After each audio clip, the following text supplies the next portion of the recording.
കറിവേപ്പില വരെ വില കൊടുത്തു വാങ്ങി കാർഷിക മേഖലയോട് മുഖം തിരിഞ്ഞു നിൽക്കുന്ന നമ്മുടെ ഇന്നത്തെ സമൂഹം പ്രകാശന്റെ കൃഷിയിടമൊന്ന് കാണണം.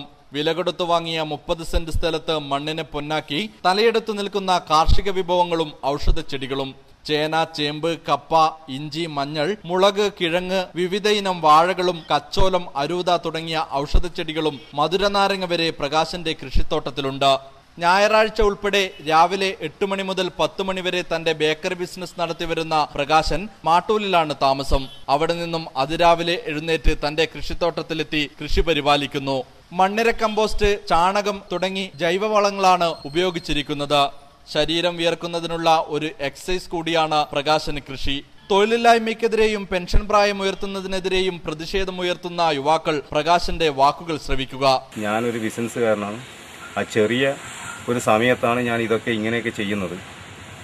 കാരണം എനിക്ക് സമയം പരിമിതിയാണ്.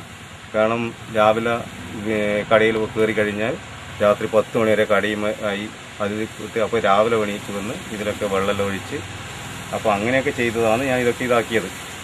അപ്പോൾ ഇവിടെ വെറുതെ നടക്കുന്ന ചെറുപ്പക്കാർക്ക് ഇങ്ങനെയൊക്കെ വിചാരിച്ചാൽ എല്ലാം ചെയ്യാൻ പറ്റുന്നതാണ്. കറിയിലേക്ക് തിരിച്ചു വന്നാൽ നമ്മുടെ സമൂഹത്തിനും നാടിനും വിഷമുക്തമായ പച്ചക്കറികൾ കഴിക്കാൻ വേണ്ടിയിട്ട് ഒരു പരിധിവരെ സഹായിക്കാം. ഇരണാവ് റോഡിൽ Aishwarya seeds, Pranav bakery, bakery നിർമ്മാണ യൂണിറ്റ് എന്നിവ നടത്തുകയാണ് പ്രകാശൻ. ഭാര്യ മഹിജയും മക്കളായ പ്രണവ്, ഐശ്വര്യ എന്നിവരും പ്രകാശനെ കൃഷിയിൽ സഹായിക്കുന്നു. എന്തായാലും അധ്വാനിച്ചാൽ നമ്മുടെ മണ്ണിൽ പൊന്നു വിളയിക്കാമെന്ന് പ്രകാശൻ തന്റെ ജീവിതത്തിലൂടെ കാട്ടിത്തരുന്നു. നിതിൻ പെരിങ്ങോത്തിന്റെ ദൃശ്യങ്ങൾക്കൊപ്പം നികേഷ് താവം, ന്യൂസ് ബ്യൂറോ, പഴയങ്ങാടി.